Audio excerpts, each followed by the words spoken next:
tuloy? Iniisip ng papa mo, tinitipid ko kayo sa pagkain. Pagtatawag yung papa mo at tinanong kayo, ang lagi mong isasagot, masarap lagi pagkain nyo rito. Kasi mahirap yung ganyan nakikita mo, nag-aaway kami. Gusto nyo ba yung gano'n? Nag-aaway yung mga magulang nyo? Rachel, bakit naman ganyan? Ang laki-laki na pinapadala ko sa'yo, buwan-buwan, tas lugaw lang papakain mo sa mga anak ko. Ano bang mali sa pagpapakain ng lugaw? Nakasanayan naman natin na pagkain yan, di ba? Tsaka isa pa, napansin ko si Ahin at Bunak, bakit parang namamayat? Ayusin mo naman yung pag-aalaga sa mga anak natin, oh. Ang arte mo naman, Ayin, Kaya pati yung kapatid mo, gumagaya sa kaartehan mo. Kapag pangit yung bahay, reklamo. Kapag pinaganda, may reklamo pa din. Ganda. Christian Dior. Tsaka anak, ang kinaganda nito, authentic to. Di ba? Ganda, di ba? Bagay ba to kay mama? Mama, mukhang mamahalin po yan Pero di ba mama, sira na po yung bag ni Bunak. Mama, sana naman po inuna mo po yung bag ni Bunak. Hayaan mo na at bata pa naman si Bunak. Tsaka tinahi mo na yung bag nung kapatid mo, di ba? Okay na yun. Sige na, tapusin mo na yung ginagawa mo May pupuntahan lang ako dito. Check mo yung mga trabahador baka may ipapabili. Sabi mo sa akin. Dito lang ako.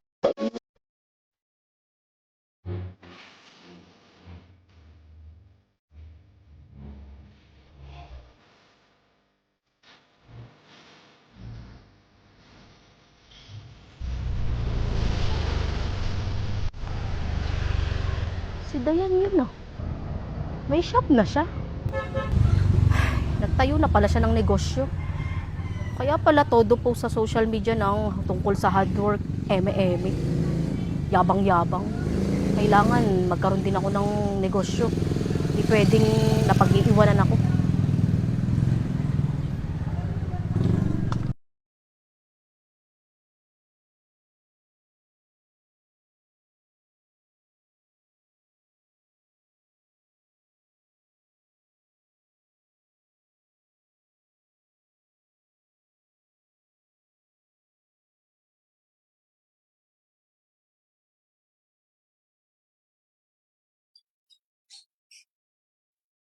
Ma, ano po yan? Nagsisearch ako ng pwede nating inegosyo kung anong papatok. Magne-negosyo po tayo? Ba't naisipan mo po yan, ma? Magne-negosyo tayo para kahit papano, madagdagan pa yung source of income natin. Teka lang pala anak, di ba yung kapitbahay natin si Dayan? Di ba kaibigan mo yung anak nun? Nakwento ba niya sa'yo kung ano yung negosyo nila? Yung negosyo po ba nila Ate Dayan? Damit pang bata daw po yun. Sabi nga po ng kaibigan ko, bumili po tayo sa kanila Ano ka ba naman anak? Ba't pa tayo bibili sa kanila kung kaya naman natin magtayo ng sarili nating negosyo? Di ba? Ang gagawin natin, kung sila, may shop sila, tayo, sa online tayo magbi-business. Dito tayo magpo-post. Para kahit papano, wala tayong babayarang renta buwan-buwan. Ma, huwag mo pong sabihin na damit pang bata din po yung inenegosyo natin. Ano pa ba? Kung anong patok, ayun ang negosyo natin, di ba? Nga pala, tatawagan ko nga pala yung papa mo. Sigurado ako matutuwa siya sa balita ko. Sige po ma, kayo pong bahala.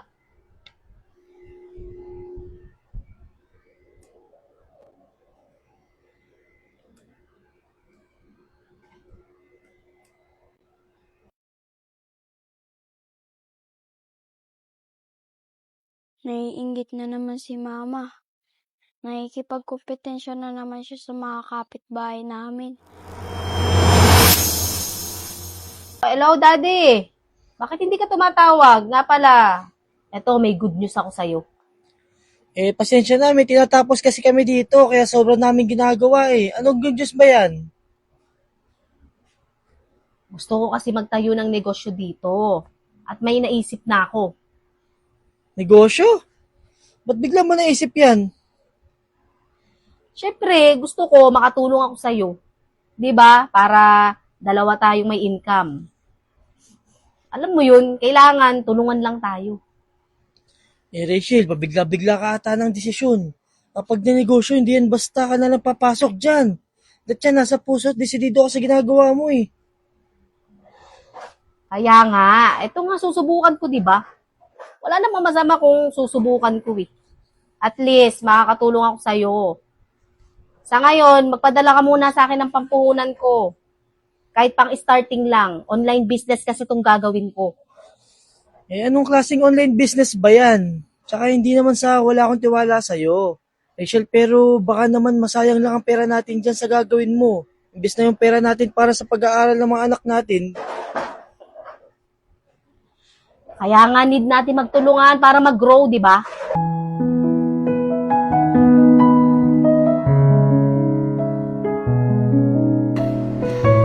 Ay, salamat. Sold out. Ayen! Ay, bilisan mo para may ano na natin to kasi pipikapin to ng rider. Ayen! Oh, pack na bilis! Bilisan mo. Oh, pagbabalutin mo na yan. Kasi kailangan mabilis tayo para umulot ng umulot sa atin yung customer. Ay. Hello po, ma'am. Opo, pinapak na po namin yung order mo, ma'am. Opo.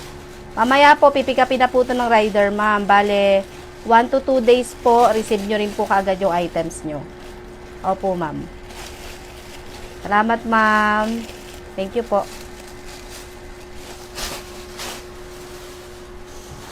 Mabilis. Kanina Mm. pa nga, nagsama tip test kami.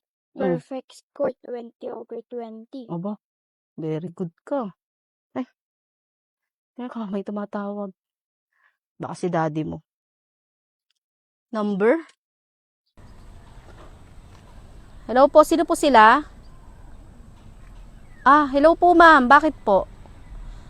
Yung items nyo po ba wala pa sa inyo? Ay ma'am, pagdating po kasi sa shipping, wala na po akong alam dyan. Po yung magdi-deliver sa inyo, ano po bang alam ko dyan?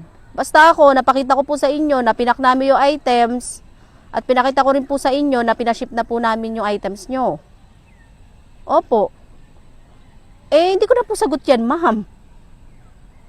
Opo. Hintayin nyo na lang po na dumating dyan. Dadating naman po yun dyan eh. Sige, sige. Sige po. Sige po.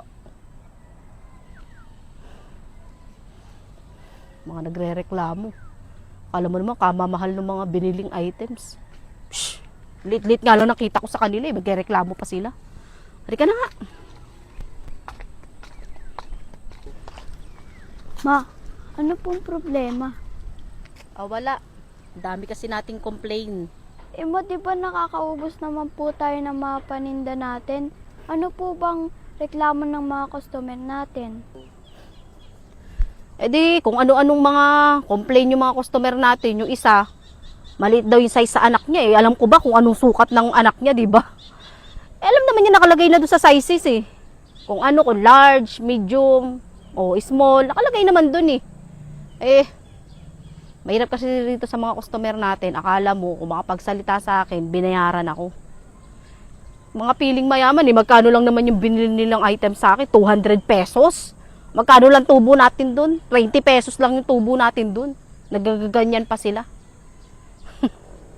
Ma, di ba po pag pumasok tayo sa negosyo, kailangan mahaba yung pasensya mo. Tsaka dapat po in-expect mo na yung mga ganyan na reklamo. Tsaka may kasabihan nga po tayong customer is always right eh. Anong customer is always right? Customer is just right. Hindi palaging tama yung mga customer natin na yan. Ano? Porket nagtitinda ako, akala mo kung makapagsalita sila sa akin, binili na nila yung buhay ko. Hindi ganun, anak. Huwag mo lagi tatatak sa utak mo na customer is always right, na kailangan magpakumbaba tayo palagi sa kanila. Hindi ganun. Kung inaapakan na nila yung pagkatao natin, syempre may bibig ka. Kailangan mo rin magsalita, di ba? Anong akala nila sa akin? Di ko sila napapatulan. Ma, total, nagne-negosyo na tayo. Baka naman po isingit mo po yung uniform namin ni Kiana. Nahihirapan na din po kasi kami. Iisa lang yung uniform namin. Alam mo, Ayen, kailangan maging practical tayo sa buhay. Hindi porket may konting sira, bibili agad. Para makapagyabang sa ibang tao. Alam mo, hindi pakikipagkompetensya ang makakapagpabago sa buhay natin. Diskarte. Kaya nga ako, dumidiskarte ako sa buhay. Tingnan mo, nagtitinda ako online, di ba? Kasi nga gusto ko matapos na agad yung pinapagawa kong bahay doon. Yung pinapagawa nating bahay. Kasi nakita mo naman yung mga kapitbahay natin, di ba? Ang tataas na ng bahay. Ang dami na nilang napundar. Alam mo, pakiramdam ko, napag-iiwanan na tayo eh. Kasi yung papa mo nasa ibang bansa. Pero tayo, konti pa lang yung napupundar natin, di ba? Nakita mo naman. Kaya hindi ako magpapatalo dyan sa mga kapitbahay natin na yan. Tari ka na nga. Di ba ate nagtitinda si mama ng pambata na damit? Oh, Kiana, bakit mo natanong? Ate, bakit yung mga damit natin lagi luma?